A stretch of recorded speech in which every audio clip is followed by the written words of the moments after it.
2022년 12월 18일 길가온교회 주일예배 말씀입니다. 오늘 본문은 사사기 16장 17절에서 22절까지 말씀입니다. 같이 봉독하겠습니다.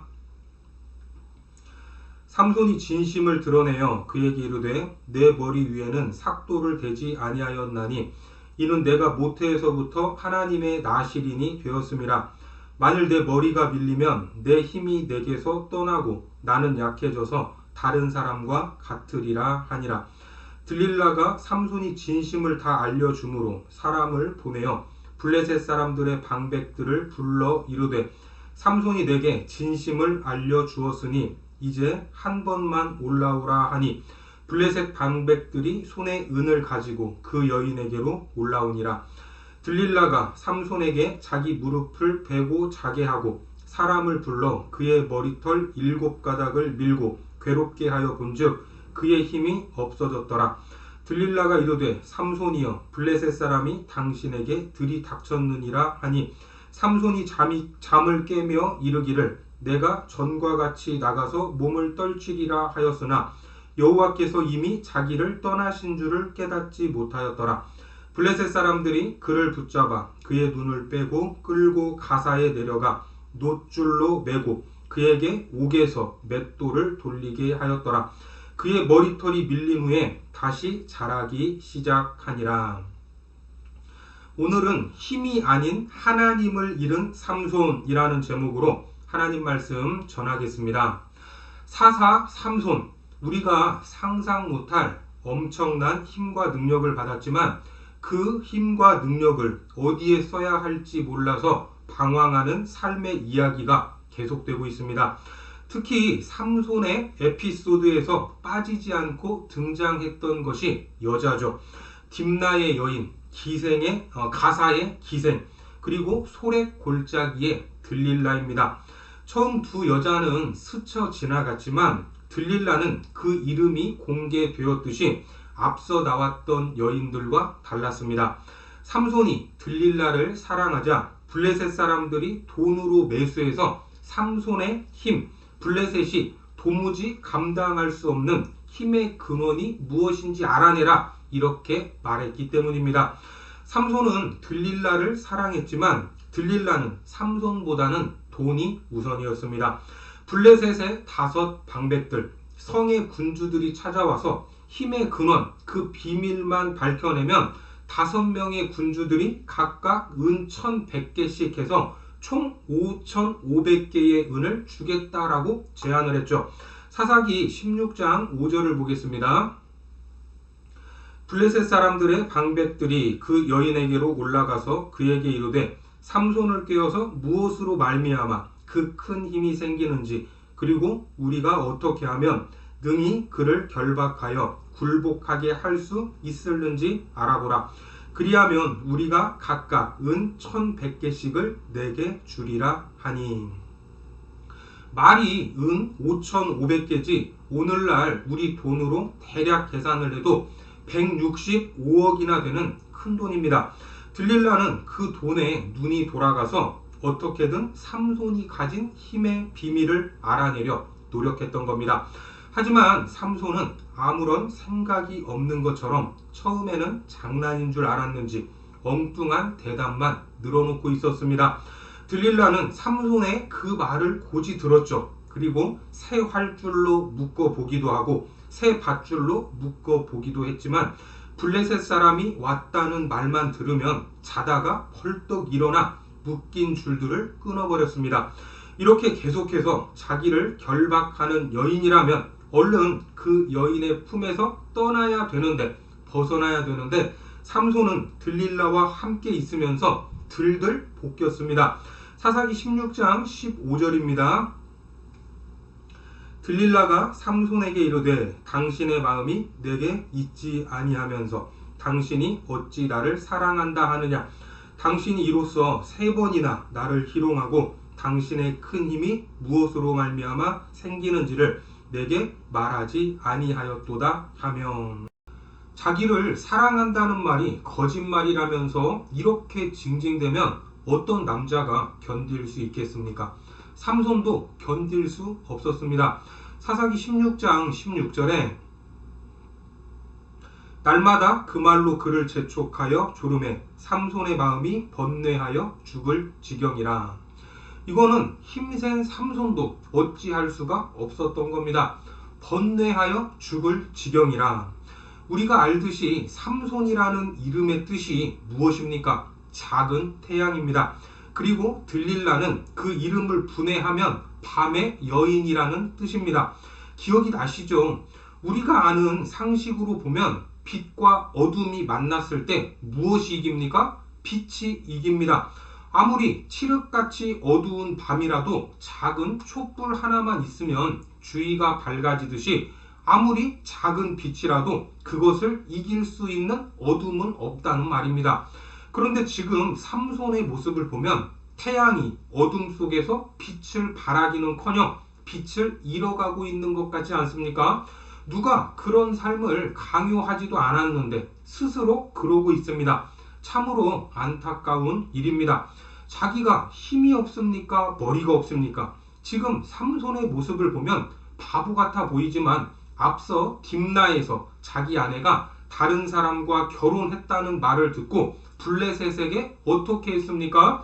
사사기 15장 4절과 5절을 보면 삼손이 가서 여우 300마리를 붙들어서 그 꼬리와 꼬리를 메고 회를 가지고 그 두 꼬리 사이에 한 회를 달고 회에 불을 붙이고 그것을 블레셋 사람들의 곡식밭으로 몰아들여서 곡식단과 아직 배지 아니한 곡식과 포도원과 감람나무들을 사른지라. 그냥 힘만 가진 것이 아니라 머리도 잘 돌아갔음을 알 수 있는 장면입니다. 자기가 다 불을 지를 수도 있었지만 여우 300마리를 잡았습니다. 우리는 여우는커녕 토끼 한 마리도 잡기가 힘들 겁니다. 그렇게 잡아서 2마리씩 꼬리를 묶어 그 사이에 막대기를 달고 거기에 불을 붙였던 겁니다. 그러면 2마리가 서로 자기 방향으로 당기게 되고 결국은 어디로 뛸지 모르는 것입니다. 얼마나 똑똑합니까? 그러니까 머리가 잘 안 돌아가는 그런 사람도 아니었다라는 겁니다. 그런데 왜 이렇게 여자 앞에서는 어리석은 모습을 보일까? 그가 영적으로 잠들어 있었기 때문입니다. 앞서 들릴라와 함께 있을 때 새 활줄로 묶이고 새 밧줄로 묶였습니다. 또 머리털 7가닥은 배틀의 날실에 섞어서 짰습니다. 이때 삼손은 뭐하고 있었죠? 자고 있었습니다. 잠들어 있었던 겁니다. 물론 삼손도 인간이니까 자야 되는데 성경은 이러한 잠을 통해 삼손의 영적인 상태를 말하고 있는 것입니다. 들릴라와 함께 있을 때마다 그리고 잠들어 있을 때마다 묶였다면 그 자리에서는 잠을 안 자야 되는 것 아닙니까? 그런데 계속해서 잤습니다. 우리가 깨어 있을 때는 깨어 있어야 합니다. 예수님이 십자가를 앞에 두고 로마 군사들에게 잡히시기 직전 얼마나 다급한 순간입니까? 주님은 그때 밤새 주무시지 않고 기도했습니다. 제자들에게도 기도 좀 하라고 했는데 모두가 잠들어 있지 않았습니까? 그때 주님이 뭐라고 말씀하십니까?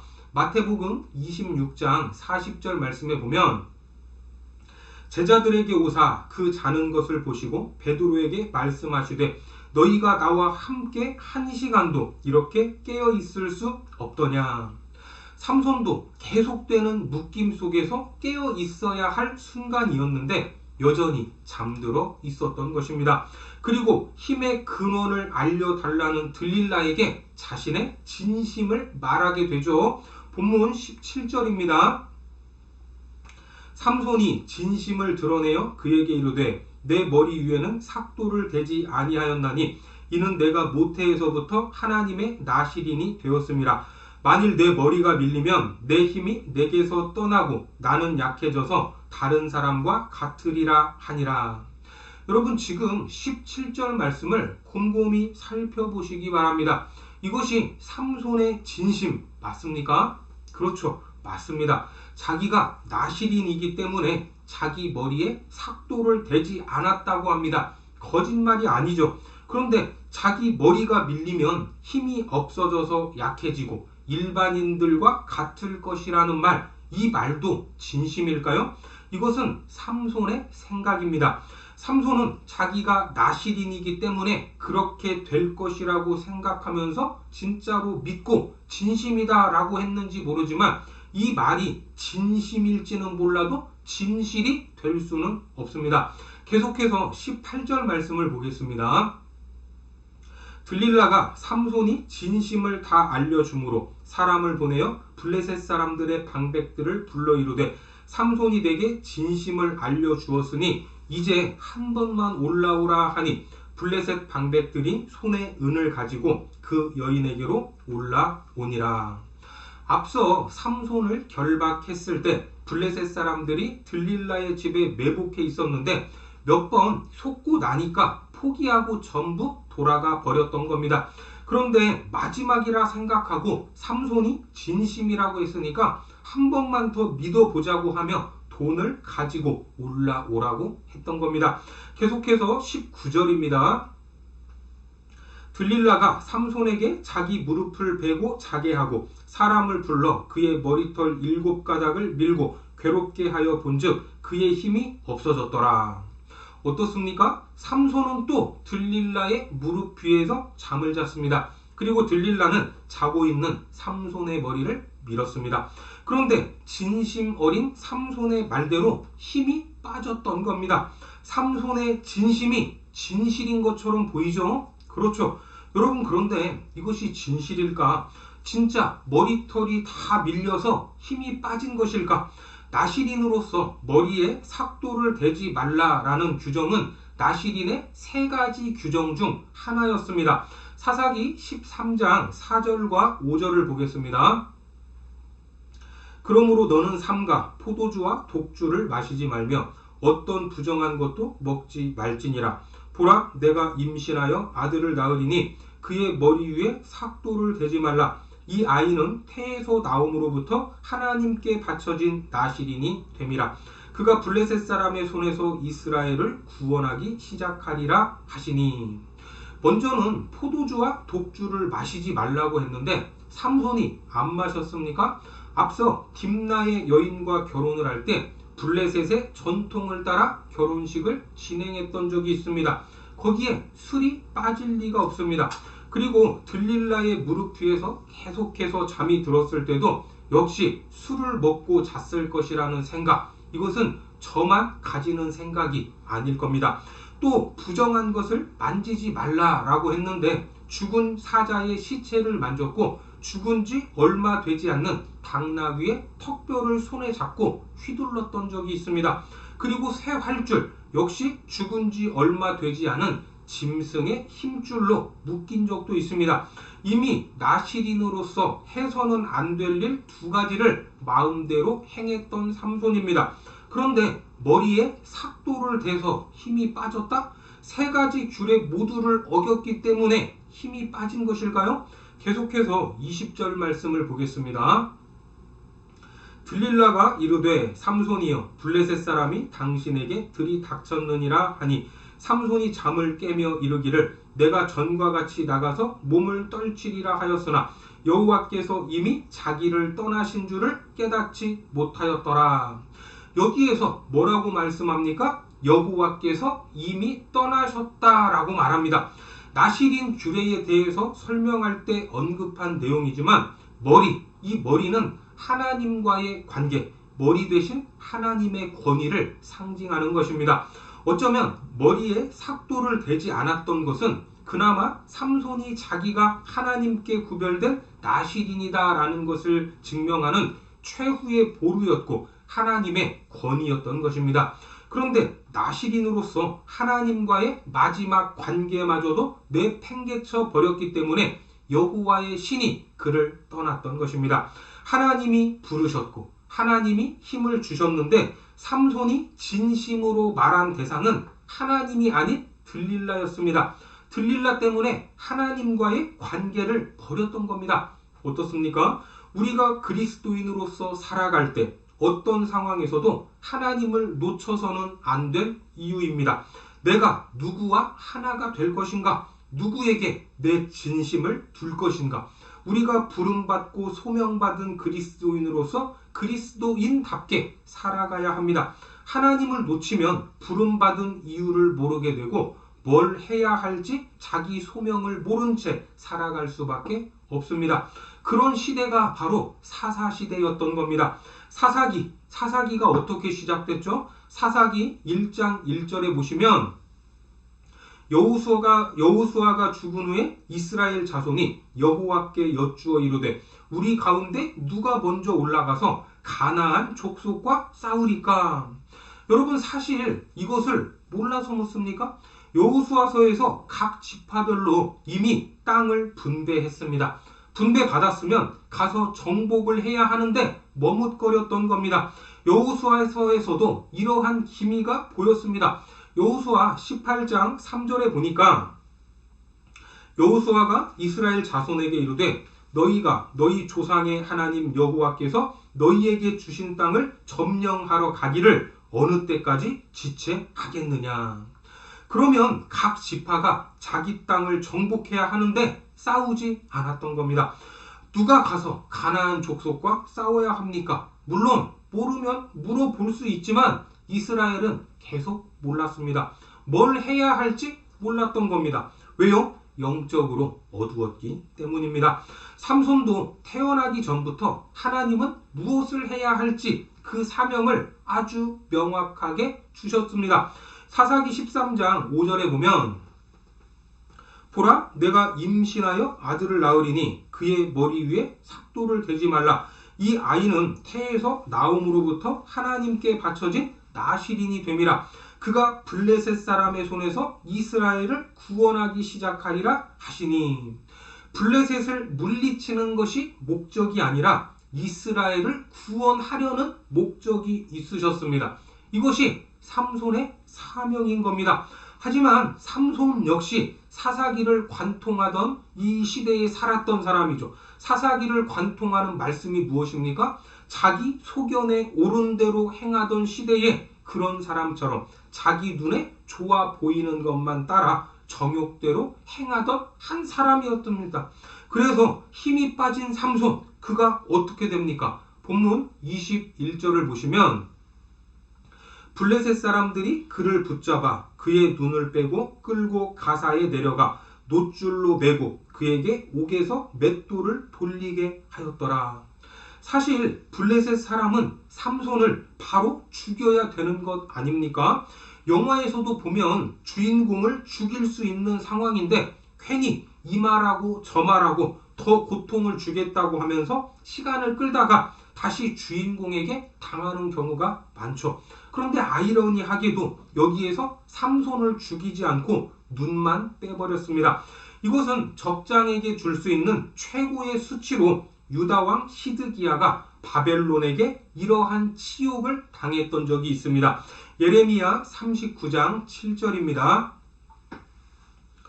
왕이 또 시드기야의 눈을 빼게 하고 바벨론으로 옮기려고 사슬로 결박하였더라. 이처럼 눈을 빼고 삼손을 가사로 끌고 갔습니다. 전에 지도를 보셨지만 가사는 블레셋의 가장 안쪽에 자리한 도시인데 삼손은 적진 깊은 곳에 들어가서 자기 마음에 드는 여자를 취하고 자기 하고 싶은 대로 휘젓고 다녔던 도시가 바로 가사였습니다. 사사기 16장 3절을 보겠습니다. 삼손이 밤중까지 누워있다가 그 밤중에 일어나 성 문짝들과 두 문설주와 문 빗장을 빼어가지고 그것을 모두 어깨에 메고 헤브론 앞산 꼭대기로 가니라. 가사의 성문과 기둥까지 뽑아서 저 멀리 헤브론 앞산에 던져버렸던 겁니다. 블레셋의 입장에서는 참으로 황당하고 치욕적인 일이었지만 그래도 삼손을 어찌할 수가 없었는데 지금은 두 눈이 뽑힌 채로 끌려가고 있습니다. 자기 눈에 좋은 대로 행하던 곳이었는데 이렇게 처참하게 끌려가는 삼손의 모습을 보면 뭔가 느낌이 오지 않습니까? 그렇게 끌려가서 짐승이 돌리는 맷돌을 돌리게 했습니다. 이처럼 나실인으로서의 정체성을 잃고 힘이 빠지니까 이러한 치욕을 당하고 있는 겁니다. 마찬가지로 우리 역시 그리스도인으로서 정체성을 잃으면 우리의 구별됨과 거룩함을 잃으면 세상으로부터 수치를 당할 수밖에 없다 하는 것을 알아야 합니다. 그런데 성경은 한 가지 희망을 보여주고 있습니다. 그것이 무엇입니까? 22절 말씀입니다. 22절을 보겠습니다. 그의 머리털이 밀린 후에 다시 자라기 시작하니라. 삼손의 머리털이 다시 자라기 시작했다는 겁니다. 물론 앞서 말씀드렸듯이 삼손의 힘이 머리털에 있는 것은 아닙니다. 하나님께 있습니다. 하지만 두 눈을 뽑힌 삼손은 비로소 자기를 보기 시작했고 하나님의 마음을 알기 시작했습니다.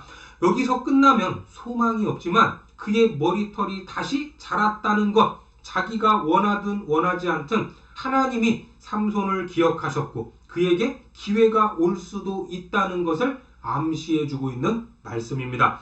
두 눈이 없으면 아무것도 보지 못할까? 우리가 잘 알고 있는 찬송가가 있죠. 예수께로 가면 예수를 나의 구주 삼고, 이러한 천국에 관한 소망의 찬송을 지은 페니 크로스비라는 분이 있습니다.